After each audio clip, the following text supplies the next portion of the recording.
All right, I see the screens rolling now. My name is Jason Falls, and I'm in instructional leadership 578, taught by Dr. Jones. And I'm going over my evaluation for the standards and the projects that I did involving the standards in this class. And this is Mr. Eric Lawrence. He is our assistant principal. He's also my immediate supervisor, and he's going to go over with me the scores that he gave me and why. Okay, looking here now, I can see the outline of the categories, and I will go attendance and punctuality. You do a great job. You at work every day, which is awesome to have. So you do a great job there. You always dress professionally. Cooperation is easy to work with. Anytime I have an idea or something's run by him, he's always willing to jump in and try to do something to help the school. He relates to the staff really well, gets along with them well, and he also has the ability to relate to students. So that's a huge positive in this business to be able to relate to students and motivate them. Uh, and he's very motivated as far as everything he does at the school, and he does a lot of stuff besides teach. He fills in and helps in a lot of different areas at school, which is awesome for our school. I appreciate that. Hope my professor, hope Dr. Jones, I hope you'll be glad to hear that. And now we're just going to start going over a few of the standards, uh, 1 through 10, and talk about just some of the projects that I did. So so your mission and vision, core value rating, which would be high, be a 4. The brochure and the packet for parents made on first day was really good, so that helped out a lot. And the posters, the vision and mission posters were good. So that's very educational for the students, especially the ones you do on the first day of school. And this summer, it's been hard to get up with teachers and stuff, but I was probably spent 6 days out of last week and a half between here and the other schools and central office, but we're getting it done as we can. Next on this, what we got here? Yep. Ethics and professional norms. What we got here? I thought I did 2 interviews with the nurse over That's there. right. School interview with nurse, about ADH meds and med protocol, which is huge around here, because that's something that we deal with on a daily basis. So that's huge. And then you dealt with the HIPAA regulations and procedures. So, Yeah. which is very important. Well, it's very important. And I was able to, knock out 2 of these interviews, 2 subjects, 2 projects at the same time, talking about just a few different difference of the regulations. And then then I had to meet with some of the staff. We had to compare the Alabama standard of ethics along with our district and just get their feel on how they think, are generally people here ethical. So, exactly. Wow, that's a good little project that I did. Um, and then the equity and cultural responsibility. Are we ensuring that our students have what they need as far as can everybody have access to internet and computer? Let's see what my standard 3 projects are. I think I did a brochure. Yeah, I did one about it was anti-harassment policies. And so, which is important because we will deal with that occasionally here at school. Yes. So being prepared for that is very important. And as you directed me on that, I found all that in our school handbook. So I just had to, critique them. That deals with that would be in the school handbook, and your handbook is your Bible. You go by it daily, so you can be consistent on everything you do. And I've learned that during these projects because I would ask a lot of people, well, it's in the handbook, also on the website, but then I was able to preview to get some of the information from the central office that's not on the website. That just helped me. You have the handbook. Let's see, what else did we do under that?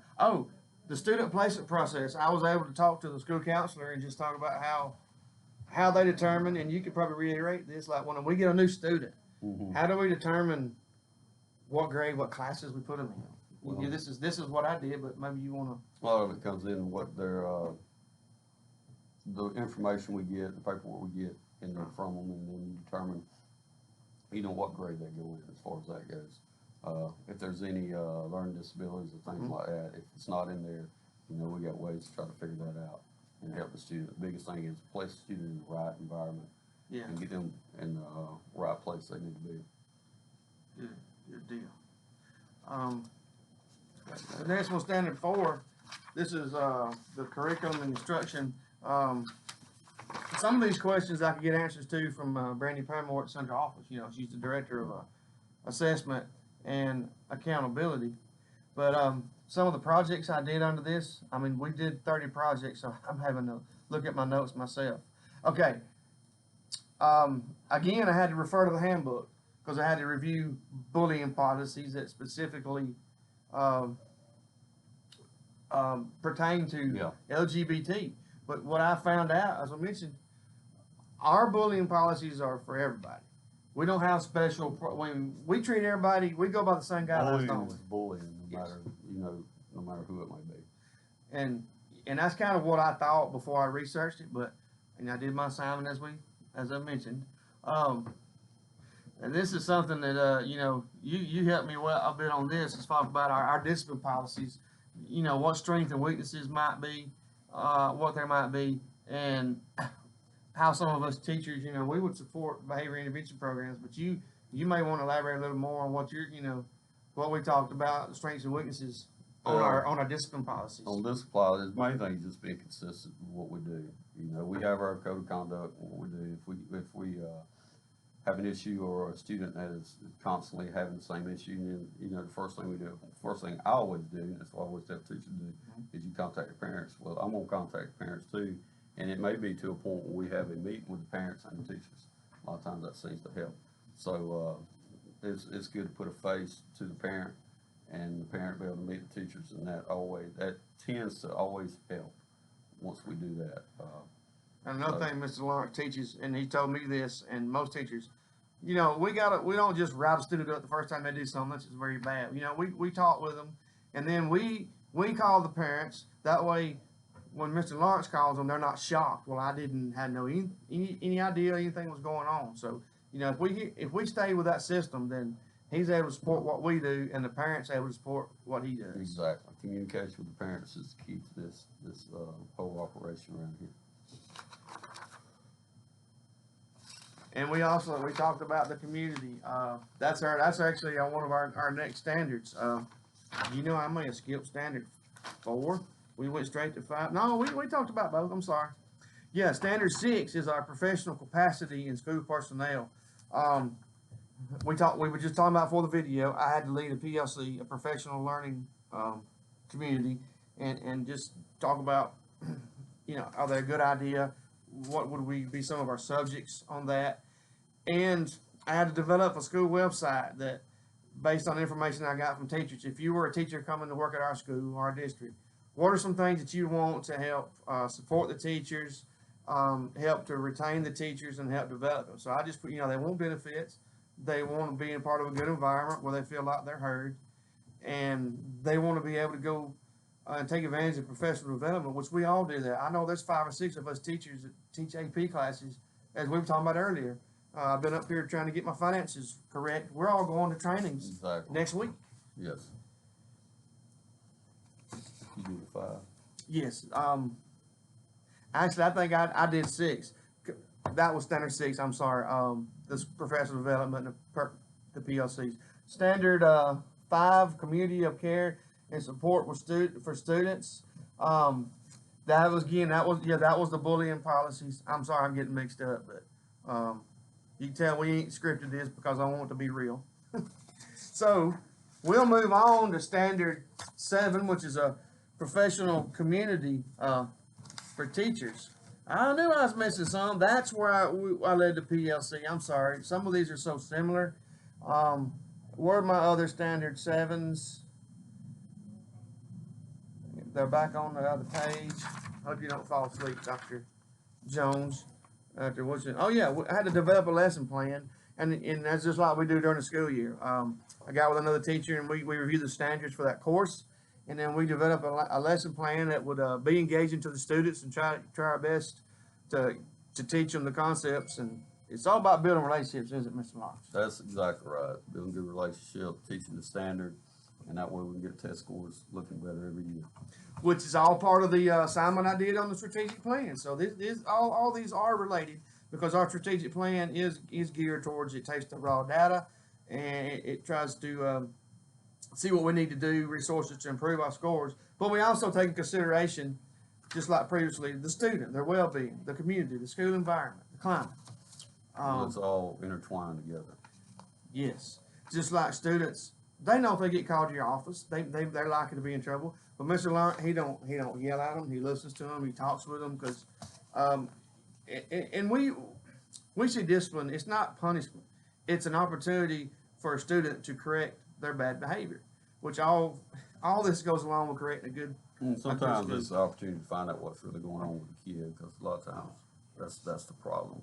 It may be something at home. It could be a lot of different things, but a lot of times we can figure that out once I get them in the office and start talking to them, because bad behavior sometimes is created by something external from the school that may create that. So You're so right, because we actually dealt with one of my students a few years ago. I had him first period, and he just wasn't in a good mood when he first got to school. But we worked that out. We all got along good, and miss that student. Sure do. More about the community. This is Standard 8, where you have meaningful engagement of the families and communities. And other than the athletic sports, we need to be involved and make sure the whole community's on board with what we do. You want to tell them what we just built and about our little ceremony we had for that? oh yeah, we just got a new gym, which was awesome because our gym had probably, I think it was built 1955, so this is a huge opportunity for us, and it was great for the community because we had ribbon cutting, and we had people throughout the community that showed up to see the new gym and socialize. So it was a good community event for us to get together. And one thing I say about Mr. Falls, he does a great job. We use him a lot throughout the school, whether it's at football games or it's at graduation, or a lot of different events we do throughout the school, whether it's kids or whatever. He's always involved, and he's always out there meeting the parents and trying to get to know them, especially a lot of the kids he teaches, he gets to know them, but he contributes a lot throughout the school year in different things, whether it's volleyball, cheer, football, softball. I think a few times he had to announce for a softball game, so he filled in for when we needed him there. So he does a great job filling in, especially when we got the community involved. And usually it's a drama club. We have a great drama club, and he tends to help out wherever we need him and things like that. And we're a small community here, so it's kind of tight knit, and it's kind of easier to do than it would be at a big school. But as far as projects under engaging the families in the community, this just to touch on a few that I did. I'm sorry, I keep losing my place. Oh yeah, using technology to communicate grows and glows. I went over and talked to Mr. Blaylock, the assistant principal of this group, and one of his glows was it said their reading and math scores came up, and our county, Houston County schools, we were voted in, I think math or reading or both, the #1 county school. Yes, so that is definitely one of our glows, and our grows is, he just wants to continue to build better relationships because he's dealing with younger kids, and he don't want to be afraid when they want to come up and talk to the principal or this, that. So I guess he wants to, work on creating even a more of an open climate and one that with the kids will be comfortable, because he don't want kids to be afraid to come tell me if there's something bad that they need to tell him that's going to help, or something that's going to help somebody else. So that was one of those areas, and as you see when I turn my brochure in. And then I also, one of the assignments was using social media to promote the school. Well, luckily, I'm one of the people at the school who has privilege to send out forever both our schools, right? Oh yeah, on our social media. You do a great job of keeping everybody informed of what's going on, events, whatever it may be. You do a good job of letting folks know the good things that's going on here.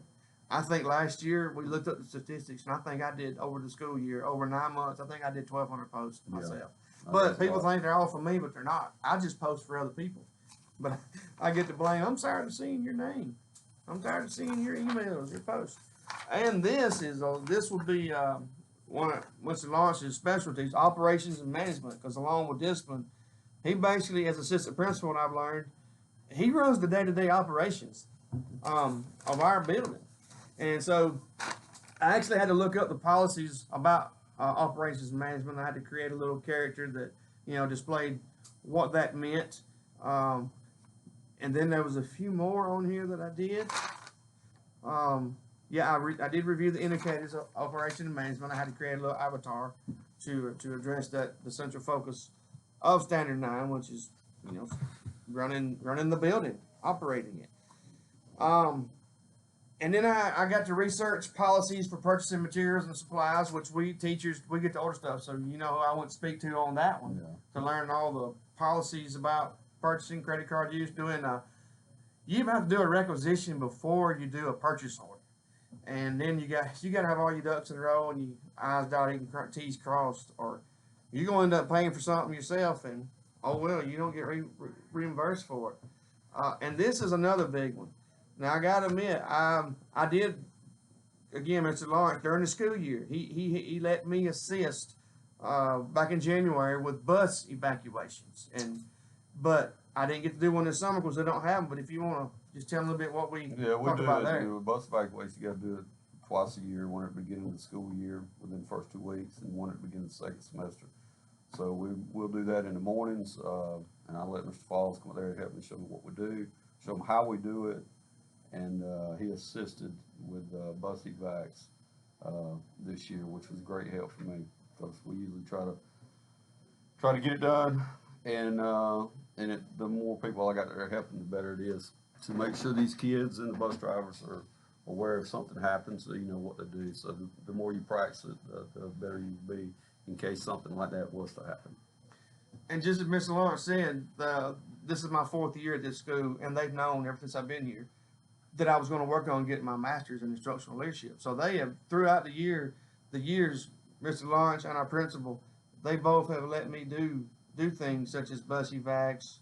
I even got to fill in for Mr. Lawrence one day. Yeah. So they've been feeding me these little opportunities, and I take advantage of it, and I get to ask them questions all during the school year. Well, why do we do it this way, or is there a law or regulation for that? So it's not just this 2-month class I'm taking. I have been getting a lot more experience than what's written down on here over the past 3 years. So that takes us to the last standard, school improvement. That's an ongoing process because Ms. Paramore heads up that leadership team here. I mean, you're on there too, as far as developing our school improvement plan, which it ties directly in with our strategic plan, which that's developed at the district level. But then each school we have to collect all kinds of data during the year and submit that. And even part of what we're going to do is an improvement plan. You'll see in my artifacts is it's built. The strategic plan has the ability to make improvements built in with it, and then basically we just test how we're doing everything, get the data of our test scores, student attendance, teacher attendance, staff attendance, and we compare those with where it said we wanted to be in the plan and where we actually are. Some other projects that I did that pertains to strategic 10, and I know they're here, but I'm just I'm looking at so many things. I think I'm just blinded almost. Oh yeah, I had to become a member of the school improvement plan team. So all we did was we had to talk about that, discuss that, and type up the minutes. And actually, you weren't here that day. The principal, Dr. Chambers, he gave me the permission to proceed on that, and I did. And the last thing, I think I talked about this a little earlier. For number 10, maybe I didn't. But that was a school improvement plan, and I got to become a member of the committee. Oh yeah, serving on the technology planning committee, because tell him, what do I teach? Well, he's a technology teacher. He teaches business and he teaches career prep and a lot of things. So it was perfect to have him on that committee because he knows what we need as far as stuff like that throughout the year. So actually, I've been on that committee for a while, along with our librarian, who they now call media specialist. So we all work together, whether it's cameras for my digital media class I teach. We have movie cameras. We do broadcast here at the school. With the school new, we take photographs at ball games. Whether it's certain computer programs that we need to buy. Doing newscast every now and then. Yeah, and we're going to get back on that this year. Just Using the students to do a little newscast to keep everybody informed. For teachers show it on their ViewSonics, and it's a pretty good little. I love it because it gets the kids involved. You do a great job with the kids being involved as far as the newscast, so that's good. And we're going to try to take that up a notch. And one last thing, talking about technology, I got to speak with a career and technology director. I got an email a couple weeks ago. I'm getting 30 new laptops for my classroom because they're like 5 years. The computers I got now are 5 years old. Well, that's good. So Good deal. we're excited about that. Well, Mr. Lawrence, I appreciate you letting me work under you. And we got one more class, IL579. I have to do 30 more projects, but then I have to document 10 hours of actual residency. So we will probably be doing this again. So, Dr. Jones, thank you for letting me fumble through this interview. I'm not a professional orator, but I hope this gets it done for you. Thanks.